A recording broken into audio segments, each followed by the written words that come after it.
Good morning, all of you. Welcome back to the channel, and I hope that you must be doing great. So, let us start with today's analysis video for 14th of June 2023. So, Twitter faced threat says the ex-CEO and center calls it a lie. So, it's not an important topic for us. Then, moving forward, court orders central forces for panchayat polls in Bengal. So there have been issues in carrying out the local body elections in Bengal. And apart from that, you need to know about the constitutional amendment, which talks about the implementation of the local bodies in India, then different committees and their recommendations. That is like the background is much more important rather than this situation in Bengal. So the Calcutta High Court, it ordered that the West Bengal State Election Commission should and shall requisition the central forces to work in tandem with the state police to ensure that there are free and fair elections to the panchayat in the state. So you need to also know that the local body elections are carried out by the State Election Commission and not by the Election Commission of India. So Cyclone Biparjoy, we've been talking about it from the last 3 days. 21,000 people have been shifted to safety in Gujarat. So what are the preparatory actions which are needed, which have been taken? And apart from that, how do we deal with the situation after the cyclone? And then from the perspective of geography, what are the climatic conditions which leads to the formation of cyclone? And then we have also discussed the naming about the cyclone. What is the entire process for that? So these are the important related topics to cyclone.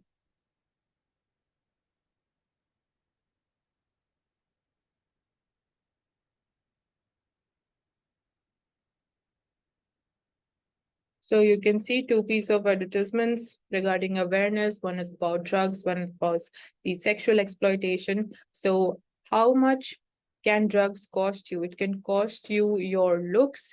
It can cost you your family. It can cost you your life. It can cost you your future, your dreams, your health.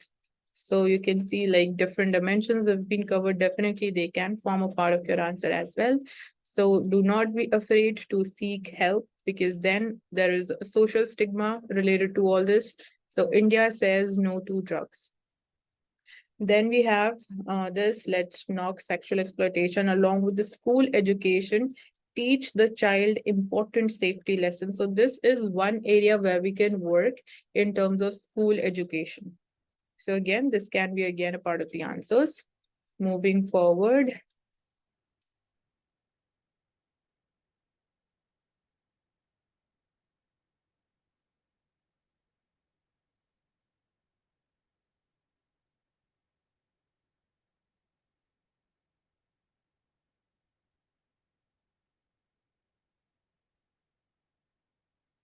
Coming to the editorial page. So here the tax law in shadow of the higher judiciary. So India's law of taxation is built on two central precepts. First one is on the idea which is captured in Article 265 of the Constitution that a tax may be imposed only with the authority of the law. And the second one is the principle of sureness, that any levy ought to be clear, consistent, and predictable. So both these precepts, they emanate out of a larger commitment to the rule of law, in particular to the values of legality and certainty. So like proper, I would say, keywords have been used in formulation of sentences. So you can try to understand how the sentences have been formed. So reversal of judgments upholding these principles, which requires a commitment not only from the legislature, but also from our courts as well. So, but over the course of the last 12 months, there have been instances where the Supreme Court of India has undermined this commitment by reversing the well-reasoned judgments of high courts and by virtually enacting into existence the taxes that lack the legislative support. So basically here the argument is that the Supreme Court, firstly, it has reversed the High Court judgments and it has enacted those taxes which are not backed by the legal support. So here the first principle is getting violated. So in the more recent, the rulings in the ITO case, the question before the court concerned whether an amendment to a provision of the Income Tax Act 1961 could have retrospective effect in the absence of legislative mandate or not. So the provision at stake was Section 153C of the Act, which stipulates the conditions under which a search made on a person's premises could result in the opening of proceedings against other persons and entities. So whether this has the retrospective application or not is a question. So before an amendment to the law in 2015, this section, it allowed the revenue to proceed against third parties to a search if the material seized, it belongs to or it belonged to a person other than the one who has subject to the search. So at least three different high courts they held that the terms belongs or belong to ought to be narrowly construed. So in their reading, for incriminating the material which is found during a search to serve as a basis for assessing the person's alien to the search, that material must not merely relate to or pertain to such person, but it must belong to that person. So therefore, a mere reference to a person's name would not be itself like satisfying the law. So there must be evidence that the material in question is the person's property. So whatever search is going on, and if you get like mere reference of a person, so iska matlab ye nahi hai ki even like you have the power to go ahead and search that person's or involve that person also in the entire case.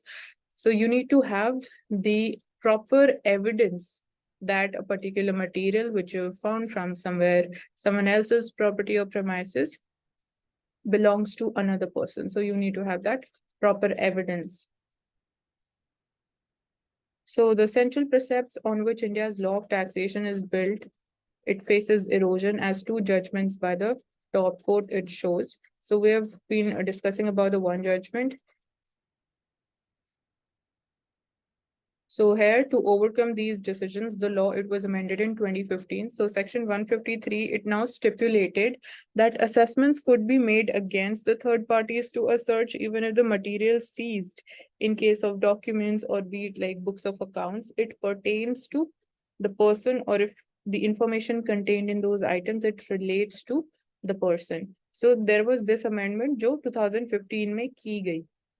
So before 2015, जो अभी हमने discuss किया, that was a situation, and after this amendment, it is said कि जो भी material मिलता है, अगर वो pertain भी करता है, hint भी करता है किसी और person की तरफ, then you can also go ahead and search that person's house or the property, whatever is like required. Then these amendment, it was not made expressly retrospective. So expressly retrospective nahi ki gayi thi. It was not applicable. So in any event, as the Gujarat High Court, it held that it could not be so because such an application would impinge on the rights that had vested on persons through the previous stipulation. So इसलिए इसको retrospective नहीं बनाया गया, and this reasoning stems out from the idea that even if a law was merely procedural in nature, it would apply retrospectively only if it did not take away any substantive rights conferred on a person. So सिर्फ इसी situation के अंदर आप किसी law को retrospectively apply कर सकते हो अगर वो किसी भी केस में किसी भी इंसान की जो सब्सटैंटिव राइट्स है उनको वॉयलेट नहीं करता है. So here the court found that the amendment, it was bringing into the fold of section 153 C a new class of assessees who were previously excluded. So on 6th of April, Supreme Court, it again reversed this verdict. So its reasons for doing so, insofar as they can be gleaned from the judgment, they are twofold. So one is that the old section 153C, it had been replaced by the amendment in 2015 that we just discussed, and the words belongs to or belong to, it had been substituted by pertains to. And therefore, one must presume that the unamended provision, it never existed in the law and not even before the date of the amendment. So ये एक change हो गया. Then second was that the new law is declaratory in that it seeks to explain an earlier provision and it is hence retrospective. So यहाँ पे we are seeing court as a maker and it is not interpreting the law. So these professed reasons, they do not add up. So section 153C may have been amended through substitution, but the phrase belongs to, it continues to remain in the provision right now. So what the altered law does is to add an additional stipulation that even material in case of books of accounts that pertains to a person can serve as a ground for the fresh proceeding. So belongs to is still a part of this provision, but एक चीज add up कर दी गई है कि even if it pertains to, then still you can move ahead. So therefore, the amendment by no means it asserts what was always the position, but instead it seeks to expand the law's domain. So जो law का domain था उसको और further expand कर दिया गया है. So जिसके through और जो new assessees हैं, they have been added up. So the judgment in the Union of India versus the Ashish Agarwal delivered in May last year, it is not dissimilar. So even in this second judgment, its many ramifications that we are seeing that they continue to be felt, and in it the court resuscitated the notices of reassessment that had been issued by the revenue without any sanction of law. So in doing so, it not only reversed the Allahabad High Court judgment that had been carried to it on the appeal, but also verdicts which have been rendered by at least 7 different high courts that were not before it. So parties to those cases numbering in the hundreds and thousands, they did not so much as get their audience in court. So the issue at stake in the case, it was simple. So with effect from 1st April 2021, Parliament had enacted a new regime to govern the reassessments of the completed income tax proceedings.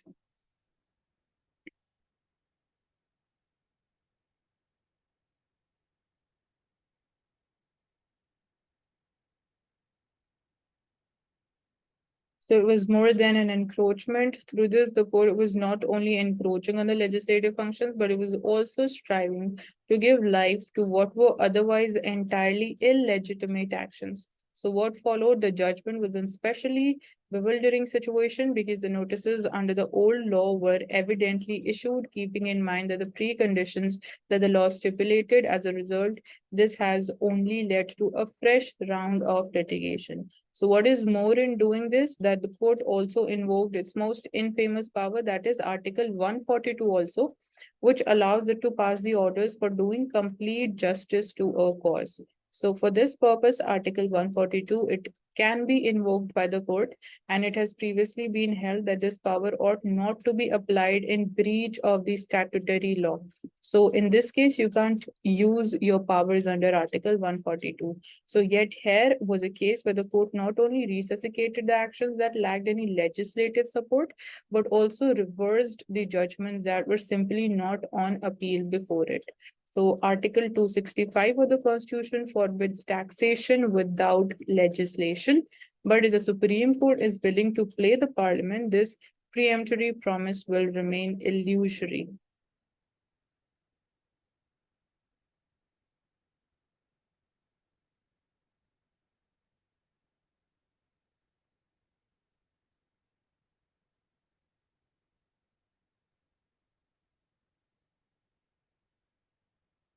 So about the sedition law, we've been talking about this, the recommendations, the law commission, whether we need to completely repeal this law or make certain amendments so that it becomes more practical in its application should be the way forward. So here it is basically talking about that where anyone can be accused of sedition. So different Supreme Court judgments, we have also discussed them before. So again, this is a repeat, so we're not taking up this today.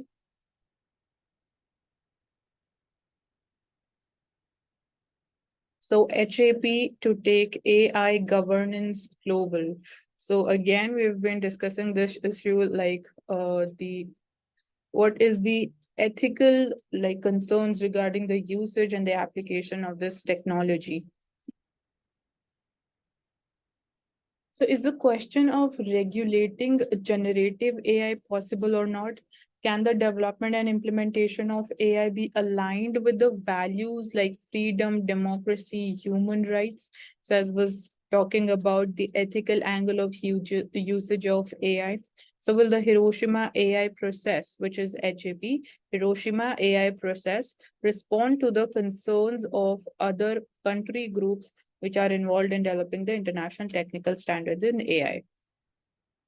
So the annual Group of Seven summit, which was hosted by Japan, it took place in Hiroshima. So among other matters, the G7 Hiroshima leaders communicate initiated the Hiroshima AI process, an effort by this bloc to determine a way forward to regulate the artificial intelligence. So what is actually the Hiroshima artificial intelligence process? So there was like importance was given to AI than the technology has ever received in such a forum. Even as the G7 leaders, they were engaged with other issues like war in Ukraine, the economic security, then supply chain disruptions, and the nuclear disarmament. So these are the other issues that were discussed at G7. So it's said that the G7 is determined to work with others to advance the international discussions on inclusive AI governance and interoperability to achieve our common vision and goal of trustworthy AI in line with our shared democratic value. So this is an important sentence. Usage of keywords have been emphasized. So to quote the G7 community at a further length, we recognize the need to immediately take stock of the opportunities and challenges of generative AI. So you need to know about the points under these, which is increasingly prominent across the countries and sectors, and encourage the international organizations such as the OECD to consider the analysis of the impact of the policy developments and the global partnership on AI to conduct the practical projects regarding this. So why is this process notable? So while the communique it does not indicate the expected outcomes from the HAP, there's enough in there to indicate that what values and norms they will guide it and from where it will derive its guiding principles based on which it will govern the artificial intelligence. So this angle is very, very important. And definitely, when we talk about which values are involved, so the implementation of AI, it must be aligned with the values like freedom, democracy, human rights. So values, they need to be linked to the principles that drive the regulation of AI. So to this end, the communique, it also stresses fairness, accountability, transparency, and safety as far as the AI usage and its applicability is concerned. So it spoke of the importance of the procedures that advance transparency, openness, and fair processes for developing responsible AI. So openness and fair processes, they can be interpreted in different ways, and the exact meaning of the procedures that advance them is not clear. So there still remains some ambiguity.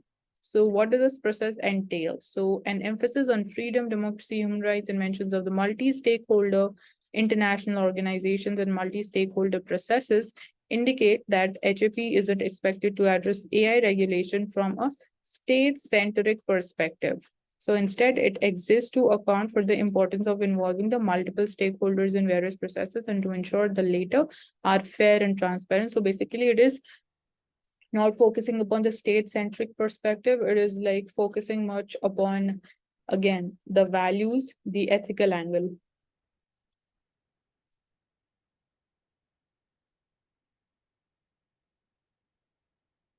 So let's understand it through an example that how the process can help.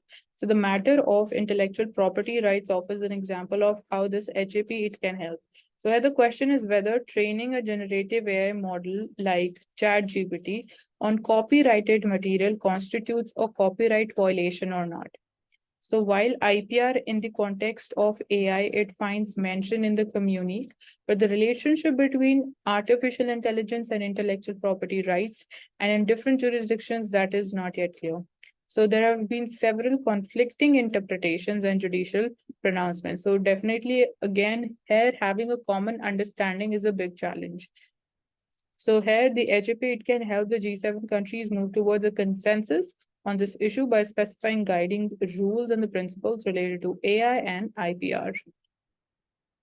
So this process, it can bring greater clarity to the role and the scope of fair use doctrine in the use of AI for various purposes. The generally fair use exception is invoked to allow activities like teaching, research, criticism to continue without seeking the copyrighted owner's permission to use the material. So that's all about. And yes, this is a very, very important topic. So what is a cancel culture? speaking truth to power or a form of mob vigilantism. So, what actually it is? So, many people they have come to believe that cancel culture is no longer about holding people accountable. It has and it has like instead become an online form of vicious mob intimidation. So they believe that it first and foremost affects free speech. So, understanding this phenomenon of cancel culture, it is widely used contemporary terms, but without a clear-cut definition. So, broadly, when any perceived like wrong, whether from 2 minutes ago or half century ago, suddenly that comes under scrutiny from a group of people online, and it results in public shaming, censorship, loss of friends and connections, or even a job, it means that the person who has aired such view has been cancelled. So, demanding accountability from the person holding such problematic views is central to cancel culture. So, here the accountability element is missing. So, UN needs to be more democratic and representative. So, this is in the backdrop of the UN reforms. So, Defense Minister says that the moral legitimacy of the United Nations is undermined when India, which is the most populous nation in the world, is not a permanent member of the UNSC. And he stressed that the global organization must reflect current realities. So India and US, they are going to diversify the semiconductor supply chain. So strategic trade dialogue that will address the issues related to export control. So Blinken says that economic ties are the center of India-US strategic partnership. So what all comprises of economic ties between India and US is a question. So addressing the annual India Idea Summit of the US-India Business Council, Mr. Blinken said that at the heart of our strategic partnership is our economic ties. So under the leadership of President Biden, Prime Minister Modi, and the private sector leaders like you, it's growing stronger by the day. So he added that last year trade between the two countries it reached a record $191 billion, making the US the largest trading partner for India. So you need to have like in your knowledge that were the top four, top five countries as per the chronology as far as the trading partners is concerned. And companies, the American companies, they have invested at least $54 billion in India from manufacturing to telecommunications. So India has joined three pillars of our new Indo-Pacific economic framework, that is committing to build more resilient supply chains, seize the clean energy opportunities, and thirdly, combat corruption. So together, we are helping shape the innovations of the future and the norms governing them, be it like artificial intelligence or quantum computing.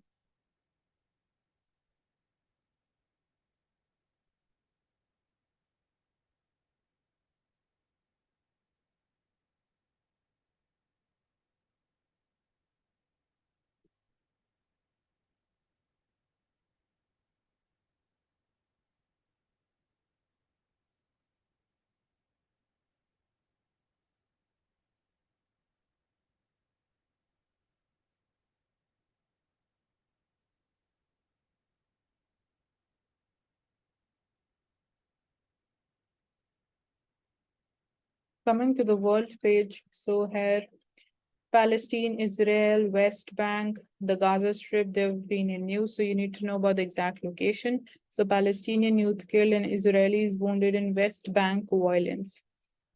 So Iran and Venezuela, they have common enemies. So apart from this, like what is important from us is how the geopolitics is getting reordered in Western Asia between like how the ties have been changing, how the like basically the diplomatic ties between Saudi Arabia and Iran, they have been restored, and what are the further repercussions of they moving closer towards like each other. So apart from this, 22 troops have been injured in Syria, helicopter mishap says US. Then Belarus to gather Russian tactical nuclear weapons in several days. So this is an important news, and we saw it before as well. So location of Belarus, and that is an important aspect. So Russia says that it has seized German and US weapons. So Moscow said that it had seized several German Leopard tanks and US Bradley infantry fighting vehicles releasing footage showing that the Russian troops are surveying the equipment they supplied to Ukraine by the Western countries. So we know that obviously these are coming from the Western world, and they are supporting Ukraine in this war. So it is kind of a proxy war also going on. So Leopard tanks and Bradley infantry fighting vehicles, these are our trophies coming from Russia. So equipment of the Ukrainian armed forces in the Zaporizhia region. Again, this region is also very important. So Russian missile strike kills 11 in Zelensky's hometown. So this war, we are not seeing the situation is calming down or we are moving towards any peace talks. It still continues. Then 6,000 civilians, they've been killed in Myanmar after the 2021 coup. So more than 6,000 civilians, they were killed in Myanmar in the first 20 months after the Feb 2021 military coup. And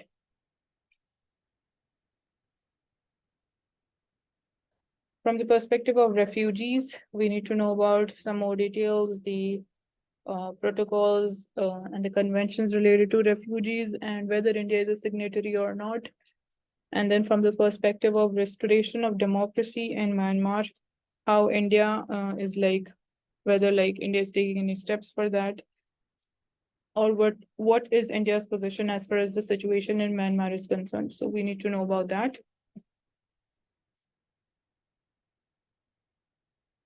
Coming to the business page, so had disinflation to be slow and long. So it is obviously not going to be a sudden thing, or the inflation is not going to fall suddenly. So it is going to slow down gradually, and obviously that would take some time. So the RBI governor, he sees that the cumulative impact of the central bank's monetary policy actions, they're still unfolding because obviously there is some time lag. So while the retail inflation, it cooled to 4.25% in May from 4.7% in the preceding month, analysts, they expect the prices to remain sticky in the coming months. Slow disinflation is what they're expecting in the coming times. So he says that our approach towards maintaining the stability of the Indian financial system is integral to our conduct of monetary policy, as financial instabilities, they can undermine the economic growth and impede monetary policy transmission as well.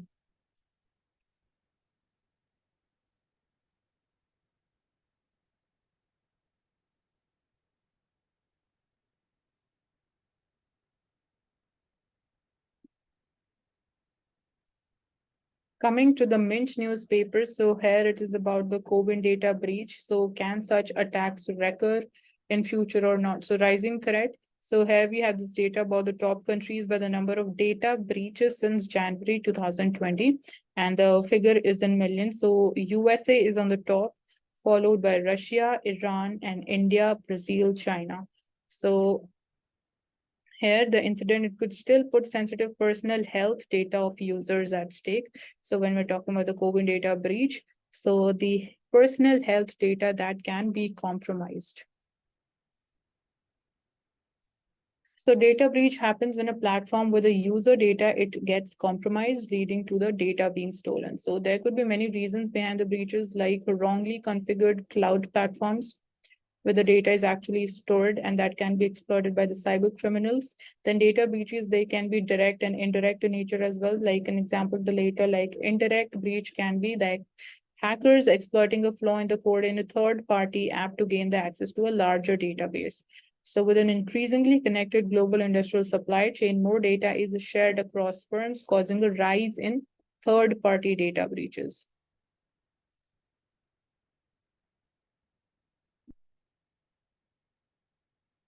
So why do cyber attacks, they keep happening in India? So India, it has a definitely huge number of internet users. So one of the biggest markets of any digitized business is India. So this makes India a hotbed of user data. So as they say, that data is the new oil. So COVID dashboard, which it showed that it had over 1.1 billion users data. So breach of data on any public platform, it could expose millions of users to a wide range of further cyber attacks like targeted phishing and scams.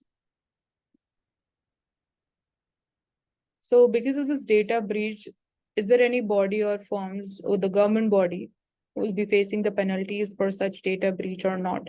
So India so far, it does not have any direct law for cyber security, and which is definitely we can't expect much delay in this. and we need a specific law for cybersecurity thing. And we are like right now coming up with a data security bill as well. So the Indian Computer Emergency Response Team's regulations published by the IT Ministry established penalties for failure to report the data breach. So for like failure of reporting the data breach, penalties are imposed. But what about the data breaches which is happening? So here it is just merely the failure to report. So for a data breach itself, only a corporate body, it can be held liable. And our minimal data protection law does not cover the government. So it is not covering the government, the public bodies. Since personal data impacts the fundamental right of privacy, victims, they can definitely go to the court as well. So, but as of now, when we talk about law on cybersecurity, we do not have any kind of particular law talking about cybersecurity in India.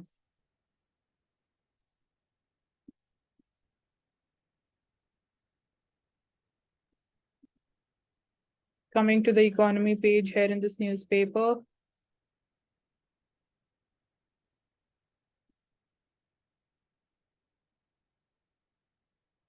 So you need to have clarity about different rivers in the state of Arunachal Pradesh. That's an important topic from the perspective of geography map work.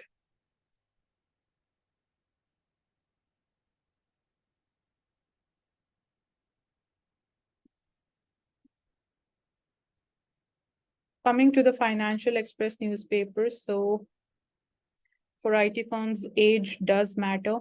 Or only 1 to 2.5% employees, they are in the 50 plus age group. So age factor has been talked about here. And from this, the topic of demographic dividend is much more important for us. So this pattern is, however, not visible in US or Europe. So only 17% of the TCS employees in the US, they are less than 30 years, and 21.8% they are above 50.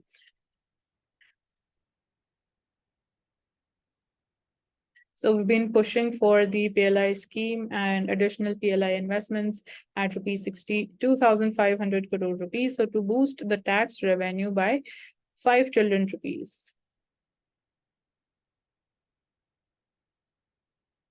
So we are like gradually covering up more and more sectors under the PLI, and applications approved. You can see the numbers. In incremental production has been to the tune of rupees 6.75 trillion. So you get financial incentive on incremental production that you do. So exports, definitely it has boosted exports. Investments have been made because of that. Obviously, new job opportunities would have been created. Incentives have been dispersed to the tune of rupees 2,900 crores.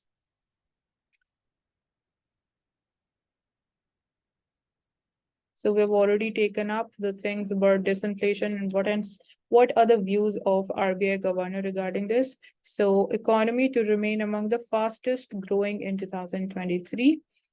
And no forward guidance from RBI on the terminal rates, as explicit guidance is in a rate tightening cycling is it is inherently fraught with risk. So RBI, it has prioritized growth during COVID-19 despite inflation being above the target level. And now we expect India's real GDP growth at 6.5% during the current financial year. So he says that structural reforms, they laid foundation for strong growth in India that we are seeing, be it the strength of the Indian economy in terms of the resilience to the foreign challenges, be it from the financial sector or any other challenge.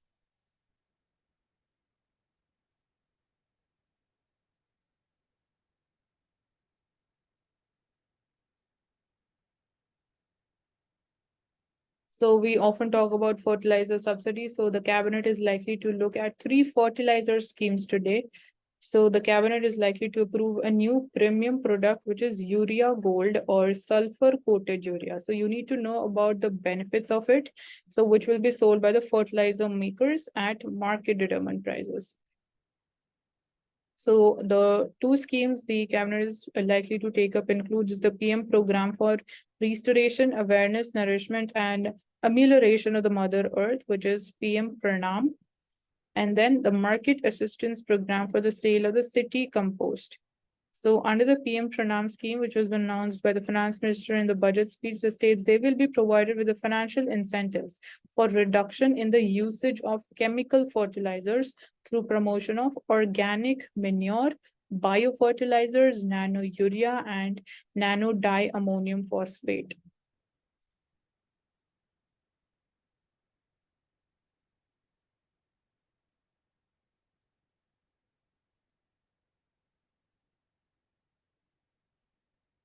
So, World Food India 2023 Processing for Prosperity. So, it's a global event to showcase, connect, and collaborate.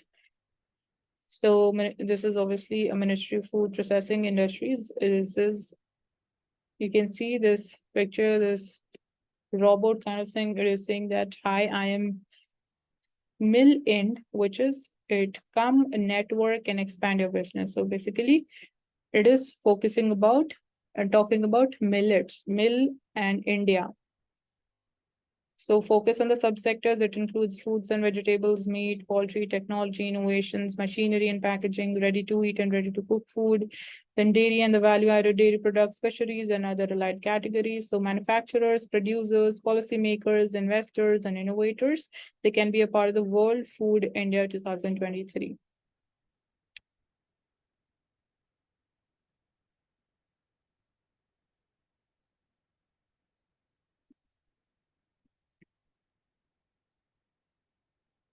Coming to the Indian Express newspaper. So on the very front page here, it is from India Exim Bank, G20. Like we're having the India-Africa Growth Partnership, creating one future. So it would be held in between 14th to 16th of June in New Delhi.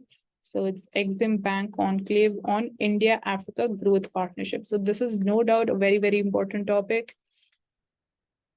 So focus sectors have been listed here, be it space sector, finance, manufacturing, technology, health, agriculture, defense, education, critical minerals, clean energy, sustainable water security. So everything has been tried to cover.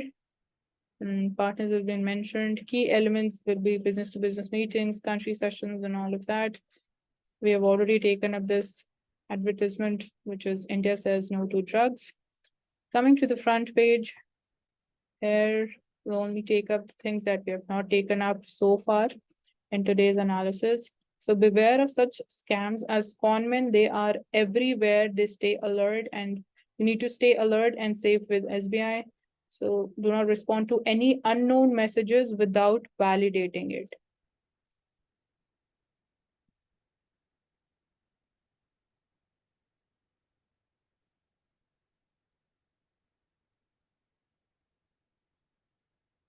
So we saw what happened at Chintal's Paradiso in Gurugram when the building the floor, they just collapsed one by one. So the fourth tower has been declared unsafe, and residents they've been told to vacate in 15 days.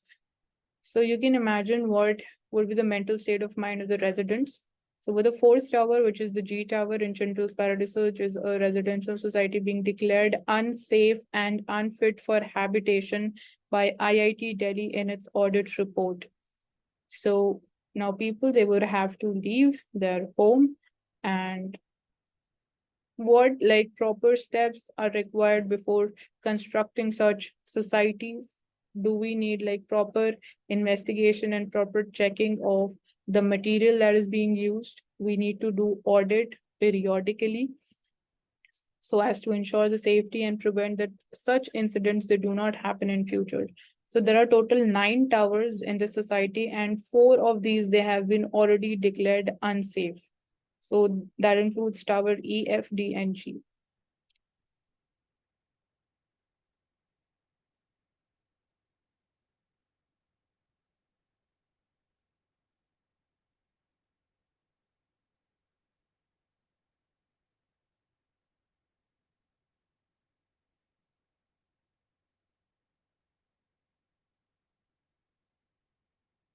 So yoga at United Nations, the International Day of Yoga on 21st of June is expected to be truly international this time, with Prime Minister leading the event from United Nations headquarters in New York City, along with a host of global leaders. So we know how yoga it has become an international thing.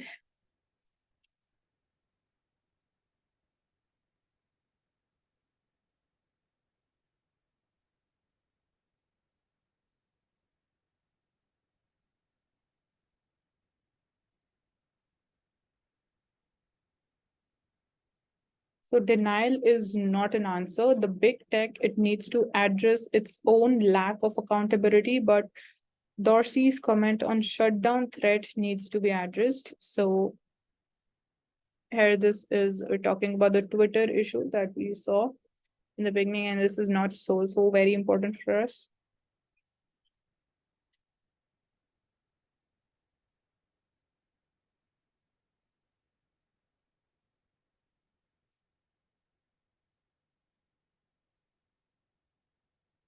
Coming to the explain section, so we've already taken up El Nino and the monsoon and the important terms which are related to important phenomena related to monsoon. So what are the El Nino and La Nina events? Why does the Pacific Ocean witness them? And why do events in faraway Pacific it influences the rainfall over India? And how do El Nino and La Nina contributes to climate change? So here, the El Nino and La Nina, they've been depicted through these diagrams. So El Nino, it is noticed by scientists in 1920s, La Nina in 1980s. So this is the diagram from this two different time periods from 1920s and 1980s. So El Nino is when it occurred in 1920s. So this is, you can see here it is Australia, here you can see it is India, and this dotted line is the equator.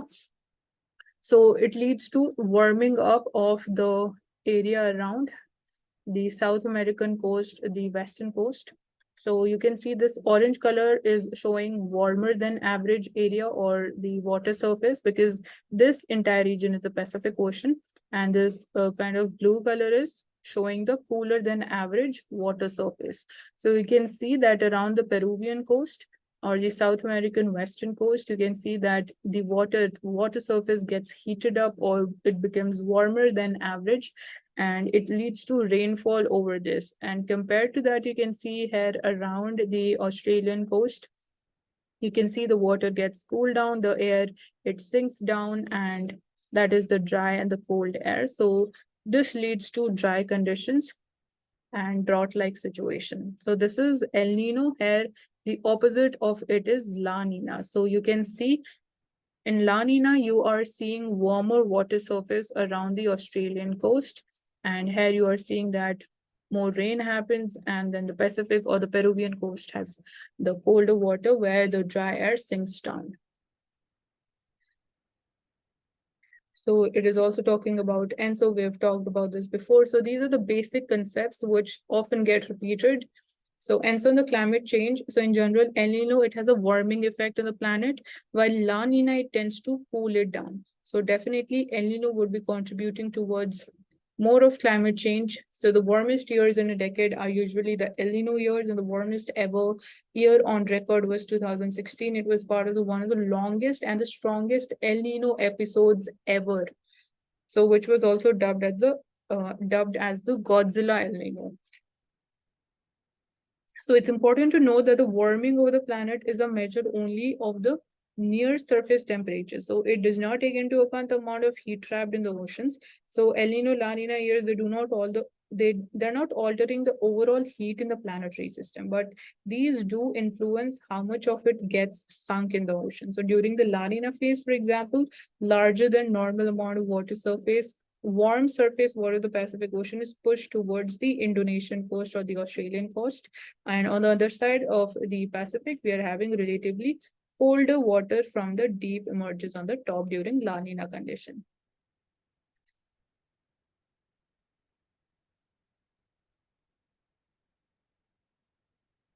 So we are again seeing that USA is again going to join UNESCO. So why the USA it walked out of UNESCO, and why it not wants to rejoin? So UNESCO, it announced that US would rejoin it in July after leaving UNESCO in 2018 over the agency's alleged bias against Israel.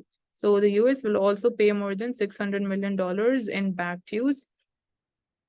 And why did the US leave? So the issue goes back to 2011 when UNESCO inducted Palestine as a member state. So this led to the US faulting the agency's founding under then President Barack Obama, and US laws owing to the country's historical ties with Israel, because US supports Israel. So because of that, it prohibited the funding to any UN agency that implies recognition of Palestine's demands for their own state. So because of that, US left UNESCO. Now, why again it is rejoining it? So the UNESCO director, who is Jewish, has worked to address the US concerns since she got elected as the director of UNESCO in 2017. So also according to the AP, US officials, they said that the decision to return was partially due to China filling the gap which has been left by US in UNESCO policy making, such as in setting the standards of artificial intelligence or technology education around the world.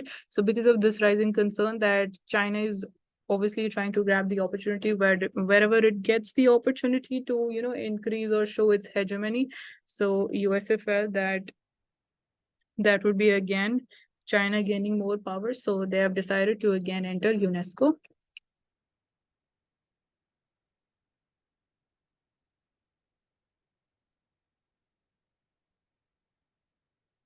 So a stunted middle class was the role of the manufacturing sector and the informal sectors. So yesterday or day before yesterday also we had one article talking about the middle class. So middle class, middle income trap, how does it occur, what are the conditions, and what policies and measures we need to continue with or come up with in terms of the new policies so as to avoid that India does not get trapped under this middle income country category. So in part one, this article published, so you can just go through it once.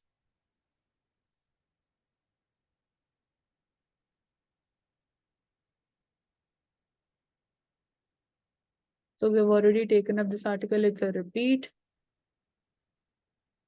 So when we talk about the net non-performing assets, they are on a course to fall to decadal low in the current financial year. So the banking sector is on course to report the best asset quality in over a decade this fiscal. So you need to know about the different categories of NPAs, the loss account, the substandard account, what are the different categories, and then the conditions of classifying them. So that's a positive news, and it is showing strengthening of the India's financial sector further.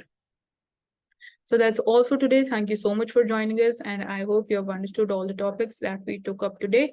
And do subscribe to the channel if you haven't, and like this video.